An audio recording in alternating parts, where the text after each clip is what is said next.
I'll tell you why I'm mad. Well, first of all, my layover was in Charlotte, the worst airport in the world. All the people movers were broken, like always, which is a problem because they don't have any kind of transit system, so you have to walk fucking everywhere. So I missed my connecting flight because my last plane was delayed due to mechanical issues. Fuck you, American Airlines. So then the lady behind the desk was like, I'm sorry, we don't have any more flights to Toronto today, but we can get you a flight in the morning. And I'm like, I can't book a fucking hotel room. I'm a child. So then she twiddled her thumbs for what felt like 3 hours, and then poof, she pulled a flight out of her ass. But then I got a window seat between this old couple, and they wouldn't stop talking about the weather in South Carolina. Hey, you want to know what they say about the weather in South Carolina? If you don't like the weather, just wait 5 minutes. That's not a South Carolina saying. That's an everywhere saying, asshole. So then I land in Toronto, and I sit on the tarmac for 2 hours, and I have to piss, but I can't get up because the fasten seatbelt sign is on. We're on the ground. What could possibly happen? We're basically a bus at this point. Just let me get up and piss. So then we get off the plane, and I finally find a bathroom. But then the stall I go in, the toilet is full of shit. Just a mountain of it, just stacked like a Jenga tower. It was like one person shit in it, and then another person, and then it was like a pay-it-forward chain of shit. Thank God there was a McDonald's in the airport, so I got the 3 Happy Meals, but then I went to get it back on the plane, and then I had to go through customs. And then the custom agent is like, is there anything in these Happy Meal boxes we should be worried about? And I'm like, I don't know, man. I bought them at the airport. If they're okay in there, they should be okay in here. So yeah, then I get a layover in Charlotte again. The flight's delayed. I come back home, and there are your fucking Happy Meal boxes. And they're cold as hell. Yeah, thanks, Cody. Thanks, dude. So this one time when I was 13 years old, there was this thunderstorm and the power went out at my house, and I just sat there in the dark for what felt like hours and hours, just waiting for the power to come back on.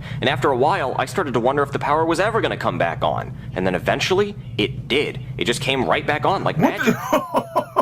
What was the point of that story? Well, you were asking if there was anything we can do, and I was just saying that eventually, if we wait long enough, the lights will fix themselves. So you remember the story about my nemesis in high school, Billy Bowling Hands, who lost his hands in a train accident, replaced them with bowling balls. He was really good at bowling. I challenged him to a swimming race. He drowned. You know the story.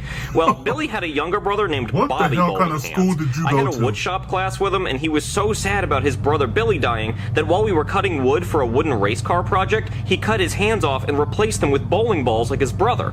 Ironically, he wasn't as good at bowling. He wanted to avenge his brother's death by getting payback on me, so he asked me if he could wash my car to save up cash for his brother's funeral. So I felt bad for him, and I told him yes, but washing a car with bowling ball hands went about as well as you'd expect. He dented my car all over and smashed the windshield. I was so mad, I just knew he did it on purpose. Then, at prom, I was with my hot date, and I asked Bobby if he would get me a glass of punch. So he tried to grab the ladle to pour some punch into the cup, but his bowling ball hand smashed the bowl and made the punch spill all over my date and my rented white suit. It was so embarrassing. So I was in high school, and it was St. Patrick's Day, and I was wearing all the green. Green pants, green shirt, green shoes, green hat, everything. I even ate green snow cones so my shit would be green. No one was pinching me that day, except this kid named Diddley. He pinched me even though I was wearing green, but I just punched him in the face.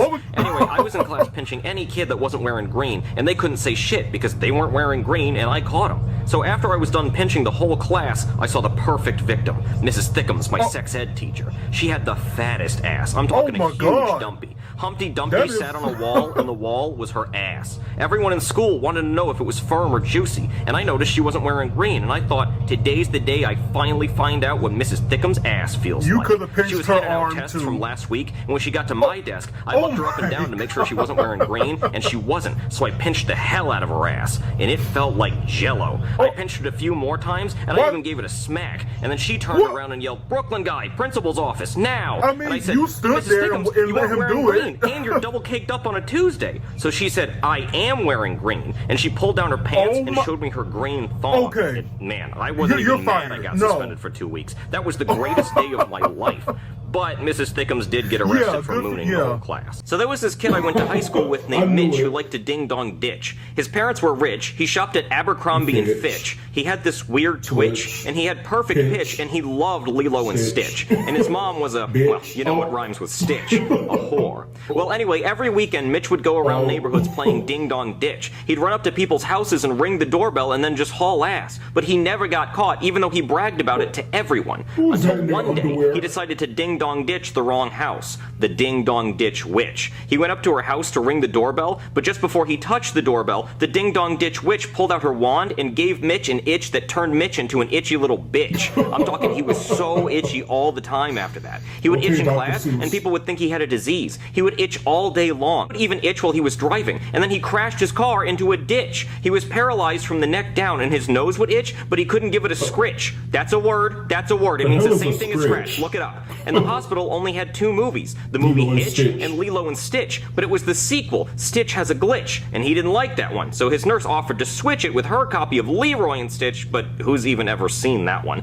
My main point is that he's still in the hospital bed to this day, paralyzed from the neck down, with an itch he just can't quite fix. So when I was in high school, there was this kid named Buttlicker Stinky Butt Magoo, but he didn't want to change his name. But he was friends with a kid who did want to change his name named William Williamson III, because his dad was William Williamson II, and his grandpa was William Williamson I, so William Williamson III wanted to change his name to Williamson Williams. I know, it's very confusing. But anyway, I was over at William Williamson III's house playing video games in his basement, and his grandpa, William Williamson I, was sitting in his recliner, and all of a sudden we just heard and we looked over and he was fucking dead. He died? Fucking died right there on the recliner. Yeah, apparently when you die, your bowels release, so that noise we heard was him actually shitting his pants when he died.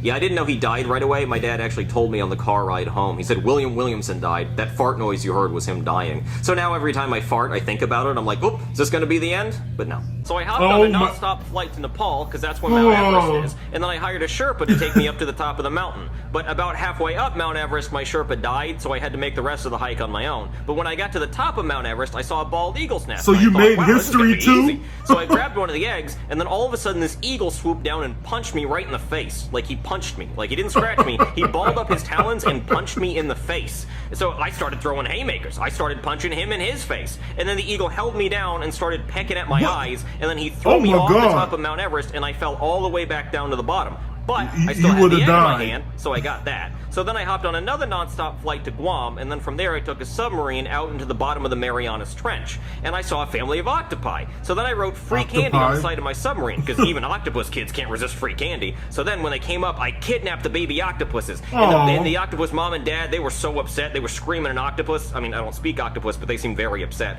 So from there, I hopped on another non-stop flight over to Italy, and I went over to Papa John's house so he could cook me up a pizza. So he answered the door, and he called me a racial slur, because I guess that's just how he says hello. So then he cooked up the pizza with the octopi on it, and then he called the pizza a racial slur, and then he called me a racial slur. So from there, I hopped on another non-stop flight to North Africa, which is where the Sahara Desert is, and then I rented a camel and then wandered out into the middle of the Sahara Desert, and then my camel died of dehydration, so I lost the deposit on the camel. So I just kind of wandered around the Sahara Desert for a while, you know, I was dehydrated, so I was hallucinating, and I was starting to see things, and I saw a mirage. Is that Flick from A Bug's Life? It turned out it was an actual blue cactus. So I took it, and then I blacked out from dehydration. So then I woke up in a pyramid hospital, and I said, well, thank you for saving my life. And then I hopped on another non-stop flight to India. I got a lot of frequent flyer miles on this trip. So then when I got to India, I saw a bunch of people gathered around worshiping a cow, and then I said, hey, I gotta take this cow to the vet, because I think he has mad cow disease. But really, I just took it out back, and I shot it, and I butchered it for the meat, and then I came out with 2 Big Macs. So from there, I hopped on another non-stop flight over to NASA, and then I had them send me on a rocket to Tatooine. But then when I got to Tatooine, I got robbed by some Jawas, and they were all like, Houdini! And then when I was in Mos Eisley, I found the McDonald's there. So I went through the drive-thru, and they were like, Houdini! And then I ordered that blue milk you wanted, and they gave it to me, and they said, Houdini! And so after I came out of the drive-thru, I saw they actually have a Chick-fil-A on Tatooine too, and it's open on Sundays because the days don't work the same there. So I went through the drive-thru at Chick-fil-A, and they went, Houdini! And I got that chicken. So then, from there, I hopped on a rocket, and I went back to my house, and then I went into my pantry, and it turns out I actually already had a 2-month-old expired can of Chef Boyardee ravioli, and I had some Pop-Tarts, so I just took the crust off those. So yeah, you should be grateful that I brought all this food to you. So bon appetit, dig in, eat the can. He worked very hard for this. I'm not hungry anymore. So when I was in high school, I was on the swim team, the girls' swim team. See, I wasn't fast enough to be on the boys' team, so I went up against the girls, and I would still come in 4th place. But I swam slow for other reasons. Anyway, one day I was in a race, and I actually wanted to win this one. I swam so fast, my swim trunks came off, and I couldn't find them. Then all the girls got out of the pool, and the coach said, Guy, come on out. And I said, no. And he said, Guy, get your ass out of the pool. It's time for the boys to swim. But I didn't want to get out. I didn't want the girls' swim team to see my small small shriveled up package. So I was trying to think of a way to distract Find your everybody. pants. And that's when I saw Pulls the Fire Alarm Paul. He was a kid that would pull the fire alarm That's if you dared his him. name? So I said, "Hey Paul, can you pull the fire alarm?" And he said, "Yep." So Paul pulled the fire alarm and everyone started running outside. So I said, "Now's my chance." But then 2 firefighters came and they pulled me out of the pool and took me outside with everyone else. And the whole school saw my little Wow. shriveled up shrimp. It was the Embarrassing. most embarrassing day of my life.